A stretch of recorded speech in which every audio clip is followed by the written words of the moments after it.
आज बृहस्पतिवार का दिन है। आज आप सुने बृहस्पतिवार व्रत कथा। प्राचीन काल की बात है। एक ब्राह्मण और एक ब्राह्मणी थी। दोनों ब्राह्मण ब्राह्मणी विष्णु भगवान का बहुत बड़ा परम भक्त थे। विष्णु भगवान का श्रद्धा भक्ति से वो पूजा करते थे। दोनों को मन इतना साफा था कि वो कभी झूठ नहीं बोलते थे। जो बोलते वो सच ब्राह्मण बोलते थे। एक दिन विष्णु भगवान माँ लक्ष्मी से कहते हैं कि प्रिय लक्ष्मी, तुम तो हमेशा मेरे पैर दबाती रहती हो। इस बरहा से कभी तुम बाहर नहीं जाती हो। चलो आज हम दोनों आज बरमन करके आते हैं। माँ लक्ष्मी कहती है कि ठीक है प्रभु नाथ, आपका जैसी मर्जी जैसी इच्छा, मैं तो तैयार हूँ। विष्णु भगवान और माँ लक्ष्मी दोनों ब्रह्मन पर निकल पड़े। जाते जाते देखते हैं कि एक फूल का बगीचा है, उसमें रंग बिरंग का फूल है। लक्ष्मी कहती है कि प्रभुनाथ, ये कौन ऐसा आदमी इतना सुंदर फूल का बगीचा लगाया है। इतना सुंदर सुंदर रंग बिरंग के फूल है, उनकी हृदय कितना बड़ा होगा। विष्णु भगवान कहते हैं कि ये सुकु ब्राह्मण का फुलवारी है, वही तो ये फूल को सजाया है। माँ लक्ष्मी कहती है कि प्रभु, उनकी हृदय कितना पुलिसकार होगा, कितना सच्चा होगा, कितना उनकी हृदय महान होगा कि आज इतना सुंदर फूल का बगीचा सजाया है। जब वहाँ से दोनों आगे बढ़े तो दोनों ब्राह्मण ब्राह्मणी, उस दिन बृहस्पतिवार का दिन था और दोनों अपना द्वार पर बैठे हुए थे। तब इन विष्णु भगवान को नज़र पड़ जाते हैं। कहते हैं कि देखो लक्ष्मी, वो जो ब्राह्मण ब्राह्मणी बैठे हैं उन्हीं ये बगीचा को सजाया है। तब माँ लक्ष्मी कहती है कि प्रभु चलिए उनसे हम लोग परीक्षा लेते हैं। विष्णु भगवान कहते हैं कि ठीक है लक्ष्मी, चलो ले लो परीक्षा। दोनों अपना बूढ़ा बूढ़ी का रूप धारण करते हैं। ऐसा रूप धारण करते हैं कि विष्णु भगवान का सारा शरीर का चमड़ा झूला हुआ है, माँ लक्ष्मी का शरीर का सारा चमड़ा झूला हुआ है। जैसे कुछ दूर रास्ते चले वैसे ही नारद जी भेंटा जाते हैं, लेकिन नारद जी तो भगवान को नहीं पहचान पाए। विष्णु भगवान कहते हैं कि भाई, सुकु ब्राह्मण का घर कहाँ है। तो अब नारद जी कहते हैं कि सुकु ब्राह्मण का वो जो घर दिखता है वही सुकु ब्राह्मण का घर है। विष्णु भगवान और माँ लक्ष्मी दोनों सुकु ब्राह्मण का दरवाजे पर पहुँच जाते हैं। उस समय ब्राह्मणी वो भोजन परोस रही थी। वैसे ही विष्णु भगवान कहते हैं कि कोई घर में है, इस भूखिया को भोजन कराओ। वैसे ही दोनों ब्राह्मण ब्राह्मणी बाहर निकल कर देखते हैं। कहते हैं ना कि जिसका मन साचा होता है वो भगवान को ज़रूर पहचान लेते हैं। जिसका मन में मैला होता है वो भगवान को द्वार पर गए हुए वो पहचान नहीं पाते हैं, उन्हें दूर दूरा देते हैं। और जिसका मन साफा है, जिसका मन भगवान पर हमेशा लगा रहता है, वो भगवान को ज़रूर पहचान लेते हैं। तो वैसे ही हुआ सुकु ब्राह्मण को। सुकु ब्राह्मण और उनकी पत्नी दोनों विष्णु भगवान और माँ लक्ष्मी को पहचान लिया। ब्राह्मण ब्राह्मणी दोनों को अंदर लेकर गए। दो कुर्सी लगाया, दोनों पर आसन बिछाया। आसन बिछाकर उन पर वो दोनों को बैठाया। दोनों पति पत्नी वो दोनों को पैर पखारा। विष्णु भगवान और माँ लक्ष्मी को पैर पखारा हुआ जल वो दोनों ब्राह्मण ब्राह्मणी ग्रहण कर लेते हैं। विष्णु भगवान कहते हैं कि आहा, आप दोनों मेरे चरण को जल को ग्रहण क्यों किया। ब्राह्मणी कहती है कि भगवान ये जल मुझे कहाँ मिलेगा, ये इस जल के लिए तो मैं बहुत दिन से प्रतीक्षा कर रहा था कि कब मेरे भगवान आएंगे और उनकी चरण धोकर मैं ग्रहण करूंगी। आज तो वो दिन मिला है। आज तो साक्षात माता लक्ष्मी भी आई है, साक्षात विष्णु भगवान जी मेरे घर पधारे हैं और उन्हीं दोनों को पैर पखार कर आज हम ग्रहण करके आज मेरा आत्मा शांत हो गया है। भगवान हे माते मेरा आत्मा शांत हो गया है। ये बात सुन कर विष्णु भगवान और माँ लक्ष्मी अब तो अपना रूप में आ जाते हैं। तब विष्णु भगवान कहते हैं कि लक्ष्मी देखा, यही है सच्चा भक्त। जो भक्त अपना भगवान को कोई रूप में हो वो पहचान लेते हैं, तो यही है सच्चा भक्त लक्ष्मी। माँ लक्ष्मी कहती है कि हाँ प्रभुनाथ, मैं देखा, अपना आँख से देखा ये सच्चा भक्त को। ये दुनिया में सच्चा भक्त है जो भगवान को आस्था लगाए रहते हैं कि कब मेरे भगवान से दर्शन होगा। ब्राह्मण देव कहते हैं कि भगवान हम दोनों को तो वैकुंठ धाम मिल गया, आपको चरण मिल गया, चरण को जल मिल गया, तो मेरा तो वैकुंठ धाम मिल गया। भगवान मैं तो शांत हो गया। मेरा भाग्य कितना अच्छा है कि भगवान और माता लक्ष्मी से दर्शन हुआ। इससे बड़ा मुझे क्या चाहिए भगवान, क्या चाहिए? कुछ नहीं चाहिए। आप तो मेरे घर में सब कुछ दिया है, मुझे कुछ के भी कमी नहीं है, मुझे कुछ नहीं चाहिए। विष्णु भगवान कहते हैं कि ब्राह्मण देवता मैं जानता हूँ कि आपका कुछ नहीं चाहिए, सब कुछ है आपको घर में भरा हुआ है, कुछ आपको नहीं चाहिए। मैं आपको वचन देता हूँ कि जो मेरा भक्त ऐसा पूजा पाठ करते हैं, मुझ पर आस्था रखते हैं, उन्हें मैं अपना विमान पर बैठाकर अपना वैकुंठ धाम ले जाऊंगा। एक दिन ब्राह्मण और ब्राह्मणी का दोनों को मृत्यु हो जाता है। खुद विष्णु भगवान अपना विमान लेकर आते हैं और दोनों ब्राह्मण ब्राह्मणी को अपना विमान पर बैठाकर वैकुंठ धाम ले जाते हैं और दोनों को सिंहासन पर बैठा देते हैं। क्यों बैठाते हैं कि विष्णु भगवान और माँ लक्ष्मी जो परीक्षा लेने गई थी, ब्राह्मण और ब्राह्मणी पहचान गई, उन्हें अंदर ले जाकर उस कुर्सी पर आसन बिछाया, आसन पर बैठाया, उनकी पैर धोकर दोनों ग्रहण किया। उसी के प्रभाव से विष्णु भगवान और माता लक्ष्मी दोनों प्रसन्न हो गए और उनको मृत्यु के बाद अपना विमान पर बैठा कर वैकुंठ धाम ले गए और दोनों को इस सिंहासन पर बैठा दिया। तो भक्त जनों इस ब्राह्मण और ब्राह्मणी के तरह भगवान पर आस्था रखना होगा, तभी न भगवान को दर्शन हो पाएगा। हम लोग के घर भिखू भिखार का रूप में भगवान आते हैं, लेकिन हम लोग पहचान नहीं पाते हैं। हम लोग तो उस ब्राह्मण ब्राह्मणी के तरह तो है नहीं कि हम लोग भगवान को पहचान सके। लेकिन हाँ इतना कह सकती हूँ कि भगवान भिखू भिखार का रूप में ही आते हैं घर में परीक्षा लेने के लिए। उस लिए कोई भी भिखू भिखार का बिना दक्षिणा दिए घर से कभी निराश होकर नहीं जाने देना चाहिए। भक्त जनों आज बृहस्पतिवार है, आप बृहस्पति भगवान की आज आप लोग कथा सुने। बृहस्पतिवार का जो लोग बृहस्पति देव के श्रद्धा भक्ति से कथा सुनते हैं उस पर बृहस्पति देव प्रसन्न हो जाते हैं। बृहस्पति देव की जय हो, बृहस्पति देव की जय हो। प्राचीन समय की बात है।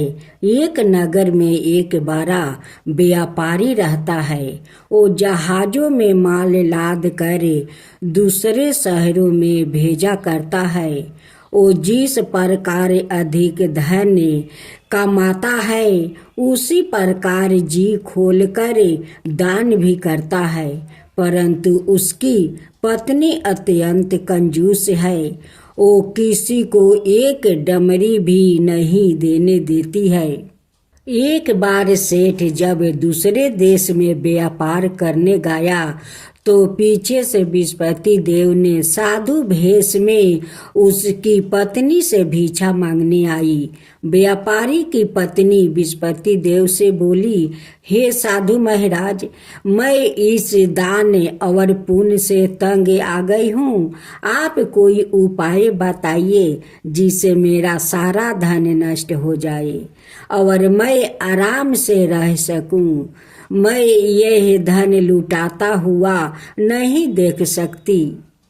विस्पति देव ने कहा, हे देवी, तुम बड़ी विचित्र हो। संतान और धन से कोई दुखी होता है। अगर अधिक धन है तो इसे शुभ कामों में लगाया करो। कुंवारी कन्याओं का विवाह करवाओ, विद्यालय और बाग बगीचा का निर्माण करवाओ। ऐसे पुण्य कार्य करने से तुम्हारा लोक परलोक सार्थक हो सकता है। परंतु साधु की इन बातों से व्यापारी की पत्नी को खुशी नहीं हुई। उसने कहा, मुझे ऐसा धन की आवश्यकता नहीं है जिसे मैं दान दूं। तब विस्पति देव बोले, यदि तुम्हारी ऐसी इच्छा है तो तुम एक उपाय करना। 7 बृहस्पतिवार घर को गोबर से लिपना, अपने केश को पीली मिट्टी से धोना, केशों को धोते समय स्नान करना, व्यापारी से हजामत बनाने को कहना, भोजन में मांस मदिरा खाना, कपड़े अपने घर धोना। ऐसे करने से तुम्हारा सारा धन नष्ट हो जाएगा। इतना कहकर बृहस्पति देव अंतर्ध्यान हो गए। व्यापारी की पत्नी ने बृहस्पति देव के कहे अनुसार 7 बृहस्पतिवार वैसा ही करने का निश्चय किया। केवल 3 बृहस्पतिवार बीते थे कि उसी समस्त धन संपत्ति नष्ट हो गई और वो परलोक सिधार गई। जब व्यापारी वापस आया तो उसने देखा कि उसका सब कुछ नष्ट हो चुका है। उस व्यापारी ने अपनी पुत्री को संताना दी और दूसरे नगर में जाकर बस गया। वहाँ वो जंगल से लकड़ी काट कर लाता और शहर में बेचता। इस तरह वो अपना जीवन बिताने लगे। एक दिन उसकी पुत्री ने दही खाने की इच्छा प्रकट की, लेकिन व्यापारी के पास दही खरीदने के पैसा नहीं थे। वो अपनी पुत्री को आश्वासन देकर जंगल में लकड़ी काटने चला गया। वहाँ एक वृक्ष के नीचे बैठे अपनी पूर्व दशा पर विचार कर रोने लगा। उस समय बृहस्पतिवार था। तभी वहाँ बृहस्पति देव साधु के रूप में सेठ के पास आए और बोले, हे मनुष्य, तू इस जंगल में किस चिंता में बैठा है? तब व्यापारी बोला, हे महाराज, आप सब कुछ जानते हैं। इतना कहकर व्यापारी अपनी कहानी सुनाकर रो पड़ा। बृहस्पति देव बोले, देखो बेटा, तुम्हारी पत्नी ने बृहस्पति देव का अपमान किया है, इसी कारण तुम्हारा यह हाल हुआ है। लेकिन अब तुम किसी प्रकार की चिंता मत करो। तुम गुरुवार के दिन बृहस्पति देव का पाठ करो। 2 पैसे के चने और गुड़ को लेकर जल के लोटे में शक्कर डाल कर वो अमृत और प्रसाद अपने परिवार के सदस्यों और कथा सुनने वालों में बांट दो। सवाए भी प्रसाद और चरण मृत लो, भगवान तुम्हारा अवश्य कल्याण करेंगे। साधु की बात सुनकर व्यापारी बोला, महाराज मुझे तो इतना भी नहीं बचता है कि मैं अपनी पुत्री को दही लाकर दे सकूं। इस पर साधु जी बोले, तुम लकड़ियां शहर में बेचने जाना, तुम्हें लकड़ियों के दाम पहले से चौगुने मिलेंगे, जिससे तुम्हारे सारे कार्य सिद्ध हो जाएगा। उसने लकड़ियां काटी और शहर में बेचने के लिए चल पड़ा। उसकी लकड़ियां अच्छे दाम में बिक गई, जिसे उसने अपनी पुत्री के लिए दही लिया और गुरुवार की कथा हेतु चना गुड़ लेकर कथा की और प्रसाद बांट कर सवाए भी खाया। उसी दिन से उसकी सभी कठिनाइयां दूर होने लगी, परंतु अगले बृहस्पतिवार को वो कथा करना भूल गया।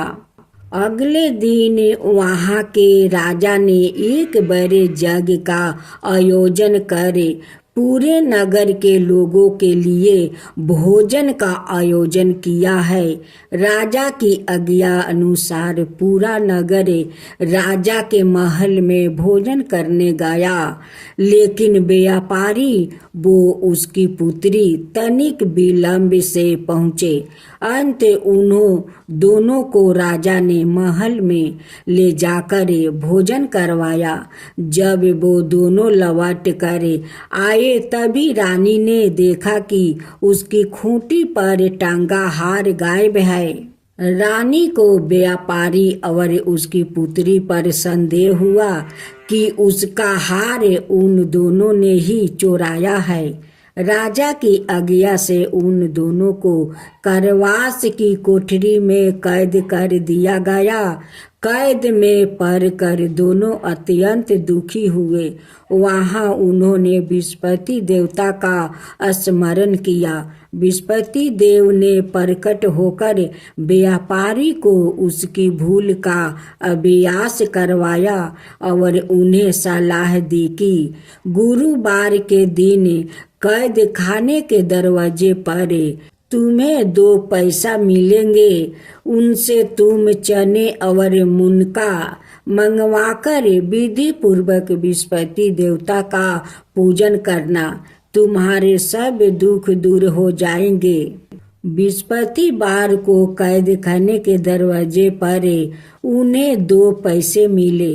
बाहर सड़क पर एक स्त्री जा रही थी। व्यापारी ने उसे बुलाकर गुड़ और चने लाने को कहा। इस पर वो स्त्री बोली, मैं अपनी बहू के लिए गहने लेने जा रही हूँ, मेरे पास समय नहीं है। इतना कहकर वो चली गई। थोड़ी देर बाद वहाँ से एक और स्त्री निकली। व्यापारी ने उसे बुलाकर कहा कि हे बहन, मुझे बृहस्पतिवार की कथा करानी है, तुम मुझे 2 पैसे का गुड़ चना ला दो।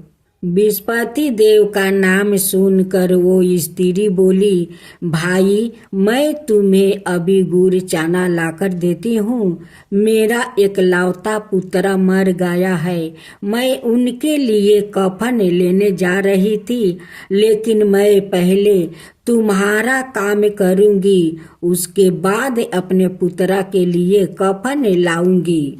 वो स्त्री बाजार से व्यापारी के लिए गुड़ चना ले आई और सवाए भी बृहस्पति देव की कथा सुनी। कथा के समाप्त होने पर वो स्त्री कफन लेकर अपने घर गई। घर पर लोग उसके पुत्र की लाश को राम नाम सत्य है कहते हुए शमशान ले जाने की तैयारी कर रहे थे। स्त्री बोली, मुझे अपने बेटे का मुख देख लेने दो। अपने पुत्रा का मुख देख कर उस स्त्री ने उसके मुंह में प्रसाद और चरणामृत डाल दिया। प्रसाद और चरणामृत के प्रभाव से वो पुनर्जीवित हो गया। पहली स्त्री जिसने बृहस्पति देव का निरादर किया था, वो जब अपने पुत्रा के विवाह हेतु पुत्रा वधू के लिए गहने लेकर लौटी और जैसे ही उसका पुत्रा घोड़ी पर बैठकर निकला, वैसे ही घोड़ी ने ऐसी उछाल मारी कि वो घोड़ी से गिरकर मर गया। यह देख स्त्री रो रो कर बृहस्पति देव से क्षमा याचना करने लगी। उस स्त्री की मिनती से बृहस्पति देव साधु भेष में वहां पहुंचकर कहने लगे, देवी तुम्हें अधिक विलाप करने की आवश्यकता नहीं है। यह बृहस्पति देव का अनादर करने का कारण हुआ है। तुम वापस जाकर मेरे भक्त से क्षमा मांगकर कथा सुनो, तब ही तुम्हारी मनोकामना पूरी होगी। जेल में जाकर उस स्त्री ने व्यापारी से माफी मांगी और कथा सुनी। कथा के उपरांत वो प्रसाद और चरणामृत लेकर अपने घर वापस गई। घर आकर उसने चरणामृत अपने मृत्यु पुत्रा के मुख में डाली। चरणामृत के प्रभाव से उसका पुत्र भी जीवित हो उठा। उसी रात बृहस्पति देव राजा के सपने में आया और बोले, हे राजन, तुम जिस व्यापारी और उसके पुत्री को जेल में कैद कर रखा है वो बिल्कुल निर्दोष है। तुम्हारी रानी का हार वही खूंटी पर टांगा है। दिन निकला तो राजा रानी ने हार खूंटी पर लटका हुआ देख कर राजा ने उस व्यापारी और उसकी पुत्री को रिहा कर दिया और उन्हें आधे राज्य देकर उसकी पुत्री का विवाह ऊंचे कुल में करवाकर दहेज में हीरे जवाहरात दिया। ओम जय बृहस्पति देवा, जय बृहस्पति देवा, छिन छिन भोग लगाऊं के दली फल मेवा। ओम जय बृहस्पति देवा, जय बृहस्पति देवा। तुम पुराण परिमत माँ तुम अंतर्यामी, जगत पिता जगदीश्वर तुम ही सबके स्वामी। ओम जय बृहस्पति देवा, जय बृहस्पति देवा।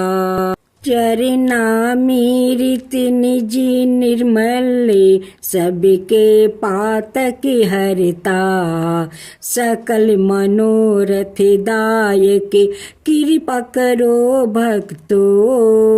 ओम जय बृहस्पति देवा, जय बृहस्पति देवा।